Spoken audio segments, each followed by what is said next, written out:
Hey everybody, this is Perch. Man, this feels like a video that's kind of been done to death other places.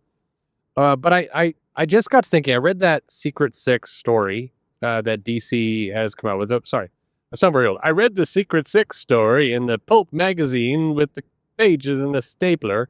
Yeah, I read issue 1 of Secret Six, and in it we've got uh, Jay Nakamura, we've got Superboy, Jon Kent, we've got Dreamer, Black Alice, Catman, and Deadshot. Is that right? I think that's what we got. Um, in it, I'm reading it, and I had this thought about Jon Kent. And I know it's been said to death a million places that Jon Kent, aging up Jon Kent, was a terrible move. Bendis is a dick. It ruined stories. And on top of that, once he got older, they made him gay, or is he gay, or is he bisexual? I'm not sure actually. I think the official party line is he's bisexual. Um, but he's in a gay relationship now with Jay, and they're writing it very like in comics. This could be kind of a stupid comment, so I acknowledge that going in, but I'm going to say it anyway. In comics, if they say a character is bisexual, and then they create what feels like a very kind of stereotypical YA-ish romance between, in this case, John and Jay, I'm not sure where the bisexual part comes into it. Like, why not? Why didn't they just make him gay? Like, that seems like that would have been a clearer, better, easier move. I don't know. I mean, just it. They're writing him in a way where the best hope for having, if you want to have a mainstream popular gay character, then you need to write that character with confidence, right? You need to write that character like, you just don't need to be uncertain. So by saying he's bisexual and then writing him in a, you can't actually critique too much. The relationship with him and Nakamura is fine, meaning it's written normally, whatever that means. I mean, it's written like a, relatively healthy, normal couple. Like it's not, anyway, again, that point is odd. I'm not sure I'm communicating what I'm communicating, but anyway, I think the aging up of Jon Kent, and many of you agree, this isn't like we're all in agreement here, or most of us anyway. It to me, it was such a dumb move, and the biggest reason it was a dumb move was it took money off the table. And what I mean by that is that I'm good. Like, here's an angle. Maybe you guys have all thought about this already, but the angle is this: comic books are struggling to succeed with the new audience of readers. And if you go back to the 80s and you go back to how, in the 70s, but really in the 80s, comic books picked up such traction, mainly because, Marvel in particular led a lot of this because they had a really good system of, books for kids, things like the Star comics, and then, the Avengers, which wasn't for kids, but it was still, totally fine with kids. And then you had the X-Men, which is a little bit more edgy, starting to get into that YA, but adults could read them and they weren't insulting. Well, not the Star comics; those were just terrible. I mean, but the the majority of the comics that Marvel put out were okay for kids or okay for adults. It wasn't insulting for adults, but they still read like kids could find a connection in there. Like there's something to grab onto. But a good example of this might have been like Franklin Richards and Power Pack, and the fact that you had kid superheroes in there and they were allowed to be kids and they interacted with adult superheroes and you had kind of a whole superhero universe, but it all fit. As a kid, comic books were a good, pardon the expression, gateway drug, and they were written to really appeal there. But for a long time, if you get into the 2000s and you get into the teens, there were really very few examples of characters, of comic book characters, where kids could really kind of grab on and, basically join with something a little closer to their age or felt like it was written for them.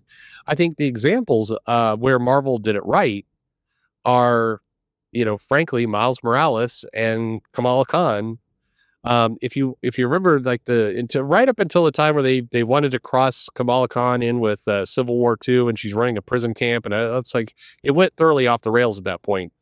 But before that, if you look at kind of the first arc of Miss Marvel, it really had a good appeal to kids' sensibility, and it wasn't insulting. It wasn't like the uncancelable Wasp or Squirrel Girl, where there was humor in there, but it was not aimed at kids. It was aimed at millennials by and large. It was aimed at people who are older who are like, oh, look, kids, comics. It wasn't organic like Miles was, like at the beginning, like Kamal Khan was. They worked.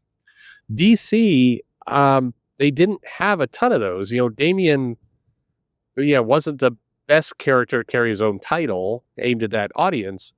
But Jon Kent was, and I think Super Sons as a comic was really good for something that adults could enjoy, but kids could view it as a gateway comic. It was actually very reminiscent of how the '80s operated to bring younger audiences into comics. And the fact that you had Superboy, who was a kid, and having kid adventures, was kind of an Optimus son of Superman. You had Damian, who's like a more hardcore, harsh superhero. It was just a really good combo that, from a commercial appeal perspective, really worked for younger audiences. All right. So then Bendis comes around and ages up Jon Kent. And here's the kind of the thought I had while I was reading Secret Six. At this point, Jon Kent doesn't feel like the son of Superman. He just feels like a slightly younger Superman, meaning there's not a hell of a lot of difference, particularly the way that Jon Kent is drawn half the time. It's like you kind of get the sense he's in his 20s maybe, and Superman's older, but they actually look a lot closer together. You're kind of getting like Superman and then skinnier Superman. That's kind of that's what you have. And I have seen some artists at DC recently draw, young Superman, super like Clark Kent, Kal-El younger, Jon Kent older, to where they could be just brothers hanging out. At any rate, they took something that was unique and special, young Jon Kent, and they turned him into just kind of another adult superhero, which the universe has tons of those. It was such a kind of boneheaded move because you had a character that could be a good crossover. I mean, you could see them kind of doubling down on Super Sons, letting that run go for a while, getting T-shirts made, starting to put that out on Free Comics Day, get it into schools. You could get a whole audience off of these characters. It was actually very, very clever. But instead, you aged him up, and now we're sitting here with the Absolute Universe, and you've got angsty, early 20s Superman, and you've got Jon Kent in his 20s, and you got Clark Kent, who's older, but sometimes doesn't look that way. And it's like now you just have kind of three Supermen roaming around in comics every month. It's lost its uniqueness. It's lost, I think, its ability to really land with the younger audience. And granted, adult superheroes can certainly, work for a younger audience, but this was right there. Like, this was an obvious layup. I don't know. There's lots of reasons why people are pissed about Jon Kent and aging him up and all the rest. And they feel DC made a dumb move in doing it. And they did. And they should never have let Bendis do that. I mean, if you think about it, Bendis also, how long was Bendis' stint at DC? Like 3-4 years? Like, he spent so little time at the company, but did so much damage to future earning potential. It's kind of wild when you think about it that way. But now, I mean, it was a rare opportunity for DC to have an organic, relatively popular, superhero comic kid that could appeal to a younger audience, which is exactly what DC says they need. Marvel too. It's weird. It was such an unforced error of taking money off the table. You could do a Jon Kent comic. I mean, Tom Taylor did, and now he's in Secret Six and everything else. But it's going to be hard for him to carry a title and have it be a big seller when you're just like the slightly younger version of Superman, who also has 2 comics out every month, and also the slightly maybe the same age, maybe a little older, hard to tell, um, as the absolute Superman. So but right now you're sitting around. I mean, let's assume for a second, Secret Six is mainly a Superman book or Superboy book. You've got how many comics with Superman characters? You got Absolute, Action, Superman. I guess you've got the Superman Batman book, the combo book. You've got uh, Supergirl coming out. I mean, now you have Secret Six. It's just a lot of Superman books where in the vast majority of those, it just looks like the same adult Superman. It's just a dumb move from an earnings potential, let alone the story development and everything else that people, correctly complain about all the time. Anyway, um, the I'll close with this. I don't think those opportunities come around very often. The opportunity where you have a character that, could be a big hit, could be very popular, has a good backstory, fits nicely into the DC universe, has the ability to tell their own stories, but also fit into other things. And you just get to pick up a book that can help lead a generation of kids into comics. It's why making Miles Morales a vampire. It's why aging up Jon Kent. It's why a lot of these moves, it's whatever they're doing with Miss Marvel, like, yeah, now she's a mutant, and now she's in the X-Men, and now she's, hell, here's another way to look at it.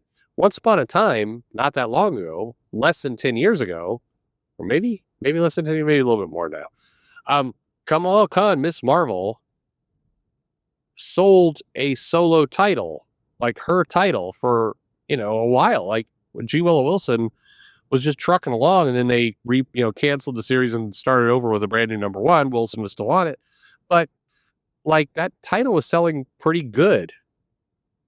Fast forward to today, 2025, and Miss Marvel is in no solo books, doesn't have the earnings potential, is part of NYX, where she's a kind of one player out of a lot. Is about to do this crossover where she goes back and kind of visits big moments in X-Men history, I guess. Sure. But once upon a time, this character carried a solo book and sold it. And now the character has to be packaged up with other characters in a team book in order for any of it to sell. So what good is that? Anyway, my point is, you could wreck these characters to the point that they have earning potential, and then you take it off the table with a bunch of bad moves. And in my opinion, what they did with Jon Kent was a good example of that. What do you think? Do you love? I'd love for somebody in the comics who likes Jon Kent being aged up to kind of explain why that's a good idea, and and just like why it works for you. But otherwise, let me know what you think in the comments below. As always, that's the drill, and thanks for listening.